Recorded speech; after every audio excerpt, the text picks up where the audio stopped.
2024 లేదా 25లో డిగ్రీ లేదా బీటెక్ చదివారా? సాఫ్ట్‌వేర్ జాబ్ కోసం ఎదురు చూస్తున్నారా? అయితే కోడ్ జ్ఞాన్ 100 డేస్ కోర్సులో చేరండి. జాబ్ సాధించండి.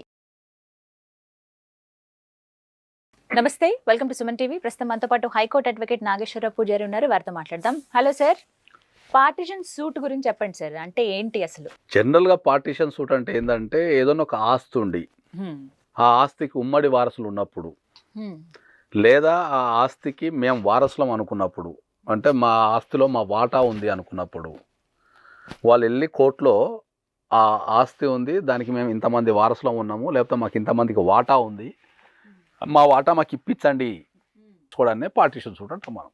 ఓకే, పార్టిషన్ అనే పదంలోనే ఉంది నీకు. అంటే ఆస్తిని పార్టిషన్ చేయమని, అంటే భాగాలు చేయమని చెప్పి అడుగుతాం. దీన్నే మనం పార్టిషన్ సూట్ అంటాం మనం జనరల్గా. ఎవరికి హక్కు ఉంటుంది సార్ ఇలా అడిగే హక్కు? అంటే ఎప్పుడైనా ఏమైందంటే మనకు జనరల్గా వచ్చే పార్టిషన్ సూట్స్ ఎట్లుంటాయంటే, మన భారతదేశంలో ఏముంటుందంటే చట్టం అనేది ఒకటి వేరు, మనకు సాంప్రదాయాలు అనేది వేరు ఉంటాయి. అవును.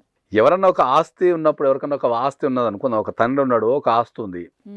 ఆ ఆస్తి ఉన్న తర్వాత ఆయన ఇద్దరు బిడ్డలకు పెళ్లిళ్ళు చేసి ఉండొచ్చు, ఇద్దరు కొడుకులు ఉండొచ్చు.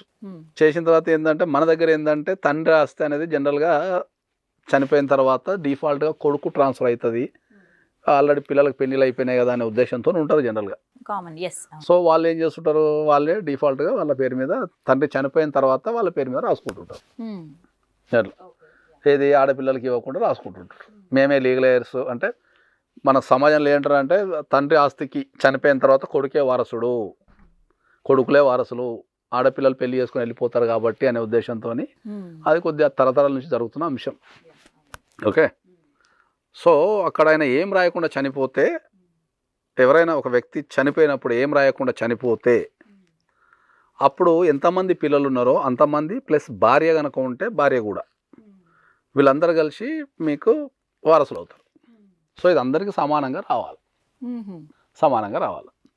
ఒకవేళ సమానంగా పంచుకోకుండా ఎవరన్నా ఒక్కలే గ్రాప్ చేసిన ప్రాపర్టీని అనుకుందాం, నేను కొడుకుని నాకే వస్తాను కూడా తిరిగిండి అనుకుందాం, దెన్ దిస్ అదర్ ఎవరైతే మదర్ కావచ్చు, ఆడపిల్లలు కావచ్చు, లేకపోతే ఇంకా కోఅప్లికెంట్ అంటే మనకు బ్రదర్ ఉన్న కొన్ని సందర్భాల్లో ఇద్దరు కొడుకులు ఉన్నారు అనుకో, పెద్దోడు ఆస్తి మొత్తం దొబ్బేస్తాడు, చిన్నోనికి ఏమి వేయడు.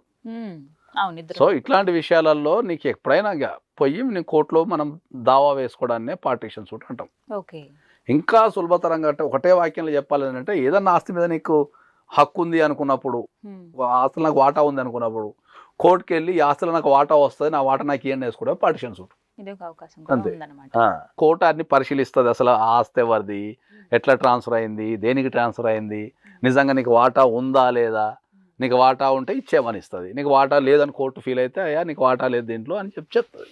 కొంతమంది రైట్ లేకపోయినా పిల్లలం కదా అని చెప్పి వెళ్తారు కదా సార్. అంటే పిల్లలందరికీ మంది ఇప్పుడు మనకు పార్టిషన్ సూట్లలో ప్రాబ్లం ఏంటంటే సతాయించడానికి వేసే వాళ్ళు ఉంటారు కొంతమంది. చూద్దాం ఒక కేసు వేస్తే అలా మనకు ఏమైనా సెటిల్మెంట్ కాకపోతుందా ఏమైనా చూద్దాం అనే వాళ్ళు కొంతమంది ఉంటారు. కొంతమంది జెన్యున్ రైట్స్ ఉంటాయి వాళ్ళకు, జెన్యున్గా వాళ్ళు కొట్లాడటానికి రైట్స్, సరే నిజంగానే అన్యాయం జరిగింది ఇవ్వాలనేటోళ్ళు ఉంటారు. కొంతమంది అవగాహన లేకుండా కూడా వేస్తుంటారు. సో ఇప్పుడు ఎవరేసినా ఫైనల్ డిసిషన్ ద కోర్టే తీసుకుంటుంది. నువ్వు అడిగే దాంట్లో జెన్యునిటీ ఉందా, లేకపోతే నువ్వు సతాయించడానికి వేసావా, అవగాహన లేకుండా వేసావా అనేది ద కోర్టు తన జడ్జిమెంట్లో చాలా క్లియర్గా మీకు ఎక్స్ప్లెయిన్ చేసేస్తుంది. అమ్మ మీకు దీంట్లో వాటా ఏం రాదు, ఇది పలానా సంబంధిత వ్యక్తిదే, లేదంటే మీకు ఖచ్చితంగా వాటా వస్తుంది, మీకు ఇంత వాటా వస్తుంది తీసుకోండి అనేది చెప్తారు. దీన్ని మనం జనరల్ పార్టిషన్ సూట్ అంటాం.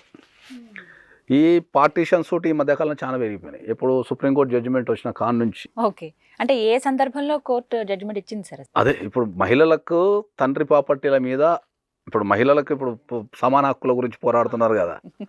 సో ఈ సమాన హక్కుల గురించి పోరాడే క్రమంలో ఏంటంటే, వాళ్ళు ఏదైతే ఇప్పుడు తండ్రి ఆస్తిలో పురుషులకు ఎంత సమానంగా అయితే వాటా ఉందో అంతే వాటా మాకు కూడా రావాలా, ఎందుకంటే వాళ్ళతో సమానంగా అన్ని మనం చేస్తున్నాం కదా అని చెప్పేసి ఒక వాదన మీద సుప్రీంకోర్టు ఏం చేసిందంటే, yes they have right as equal to son. Okay, సన్కి ఎంతైతే రైట్ ఉందో మహిళలకు కూడా అంతే రైట్ ఉంది అనే అభిప్రాయాన్ని జడ్జిమెంట్ ఇవ్వడం జరిగింది. ఓకే, సో ఇక ఎప్పుడైతే జడ్జిమెంట్ వచ్చిందో అప్పటికి ఇక పాత కేసులన్నీ ఇవన్నీ రాని చేసినవి అన్నీ కొద్దిగా అన్ని వాళ్ళు క్యాల్కులేషన్ చేసుకొని కేసులు వేసుకోవడం జరుగుతున్నది. ఇప్పుడు ఒక్క కేసులో తీర్పిచ్చినప్పుడు అది అన్నిటికీ అదే వర్తిస్తుంది అన్నట్టు ఉంటుందా? ఏ కేసు అదే వర్తిస్తుంది. ఇప్పుడు మనం ఒక రూల్ పెట్టినాం మనం అంటే అది అన్నిటికీ అదే వర్తిస్తుంది. కానీ వచ్చే వ్యక్తికి ఉందా లేదని ఇట్లా కోర్టే డిసైడ్ చేయాలి కదా. ఇప్పుడు మన ఉదాహరణ ఇప్పుడు తండ్రి బతుకున్నప్పుడే ఆస్తి రాసేసిండు అనుకుందాం, ఆడపిల్లలు ఉన్నారు, తండ్రి బతుకున్నప్పుడే రాసిస్తే ఇంక ఇబ్బంది ఏముంది అట్లా.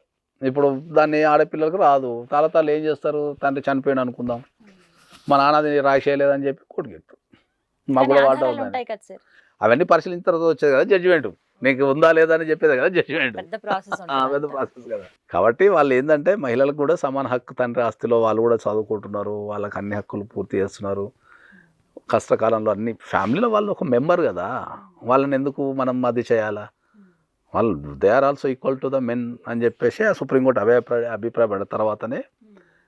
ఇంతకుముందు ఏంటంటే మనకు కొన్ని కండిషన్స్ ఉండే, ఇంతకుముందు మనకు ఎన్టీ రామారావు గారు వచ్చిన కొత్తలో అప్పటిదాకా మనకు ఆస్తి హక్కు లేకుండే. అప్పుడు ఆయన ఏం చేసినంటే 85 తర్వాత పెళ్ళైన ప్రతి ఒక్కరికి ఆస్తుల భాగం రావాలని ఒక కండిషన్ పెట్టాడు. తర్వాత ఇంకా రకరకాల కండిషన్స్ వచ్చిన తర్వాత ఇక ఫైనల్గా సుప్రీంకోర్టు తీసుకున్న డెసిషన్ ఏంది, దేశ అత్యున్నత న్యాయస్థానం తీసుకున్న డెసిషన్ ఏంది అంటే ఎస్, ఆడపిల్లలకు రైట్ ఉంది, ఇర్రెస్పెక్ట్ ఆఫ్ ద పెళ్ళి అయిందా, పెళ్లి కాలేదా, పెళ్ళి ఇప్పుడు అయిందా, మొన్న అయిందా, 85 అయిందా, 90 అయిందా, ఇదంతా ఏం లేదు. ఇంకా you are equal to as a సన్కి ఎంత రైట్స్ ఉంటాయో ప్రాపర్టీ మీద నీకు అంతే రైట్స్ ఉంటాయి, ఒకవేళ ఏమన్నా ఉంటే యూ కెన్ క్లైమ్ అని చెప్పేసి సుప్రీంకోర్టు జడ్జిమెంట్ ఇచ్చింది. దాని తర్వాతనే ఇక అప్పుడు ఇక ఈ సుప్రీంకోర్టు జడ్జిమెంట్ వచ్చిన తర్వాత ఇక అప్పుడు అందరూ మళ్ళీ రీకలెక్టింగ్, నాకుందా నాకు లేదా, లేకపోతే మా అన్న సతాయిస్తుందా లేదా మా అమ్మ సతాయిస్తుందా, ఇక అన్ని రీకలెక్ట్ చేసుకొని చేసుకుంటారు.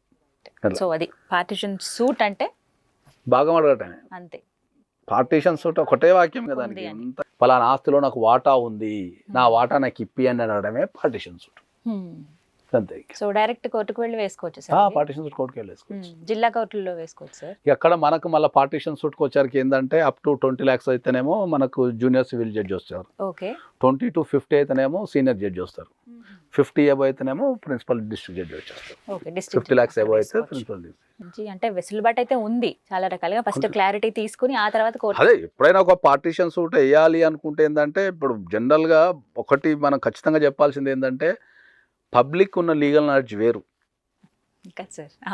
పబ్లిక్ ఉన్న లీగల్ నాలెడ్జ్ వేరు. వాళ్ళు ఏంటంటే వస్తుందంట కదా, ఇప్పుడు అందరు వచ్చి మా దగ్గర ఏంటంటే కామన్ క్వశ్చన్స్ వేరు, స్పెసిఫిక్ క్వశ్చన్స్ వేరు.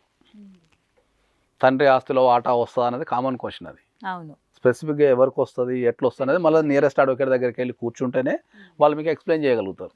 రైట్ సార్, థ్యాంక్ యూ అండి.